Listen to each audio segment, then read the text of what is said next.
आपल्या शहरातील प्रत्येक घडामोडी लेटेस्ट अपडेट पाहण्यासाठी आपल्या पब्लिक मीडिया चॅनलला लाईक, शेअर, सबस्क्राईब आणि फॉलो करायला विसरू नका। उल्हासनगरच्या शासकीय बालसुधारगृहातून 6 मुलींनी पलायन केलंय। या मुलींनी सुरक्षा रक्षकाच्या रूममध्ये असलेली चावी गुपचूप घेत बालसुधारगृहाच्या प्रवेशद्वाराचं कुलूप उघडलं आणि तिथून पलायन केलं। दरम्यान या प्रकरणी पोलिसांनी तातडीनं गुन्हा दाखल केला आणि मुलींच्या शोधासाठी पथकं रवाना केली। यातील 2 मुलींना कुर्ल्यातून पोलिसांनी शोधून काढलंय, तर 2 मुली पश्चिम बंगाल आणि बिहारमध्ये मिळून आल्यात। या दोघींना त्याच ठिकाणी त्यांच्या आईवडिलांच्या ताब्यात देण्यात आलंय, तर 2 मुलींचा अजूनही कोणत्याही प्रकारचा ठाव ठिकाणा लागलेला नाही।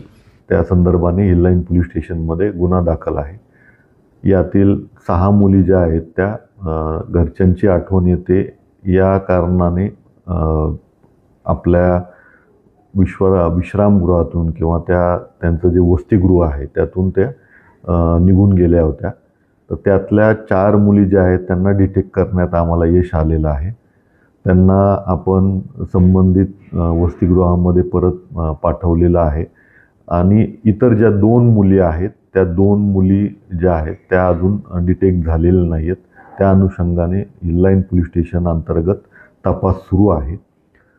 यातल्या 4 ज्या आपण डिटेक्ट केल्या होत्या त्यातल्या 2 ज्या आहेत त्या आईवडिलांच्या ताब्यात आहेत आणि 2 ज्या आहेत त्या वसतिगृहामध्ये त्यांना परत आतमध्ये देण्यात आलेलं आहे। या अनुषंगाने जी सुरक्षा व्यवस्था आहे आणखी कशी कडक करता येईल आणि त्यामध्ये पुन्हा हा प्रकार होऊ नये यासाठी संयुक्तरित्या आम्ही बालकल्याण समिती आहे त्यांच्याशी चर्चा करून पुढील पावलं उचलत आहोत। याआधी देखील उल्हासनगरच्या या शासकीय बालसुधारगृहातून अनेक मुलींनी पलायन केलेलं होतं, त्यामुळे इथल्या सुरक्षेसंदर्भात प्रश्नचिन्ह निर्माण झालेत। वारंवार असं होत असताना देखील सुरक्षेमध्ये अजून कोणतीही सुधारणा होताना दिसत नाही, ही गंभीर बाब आहे। Public media, Ulhasnagar.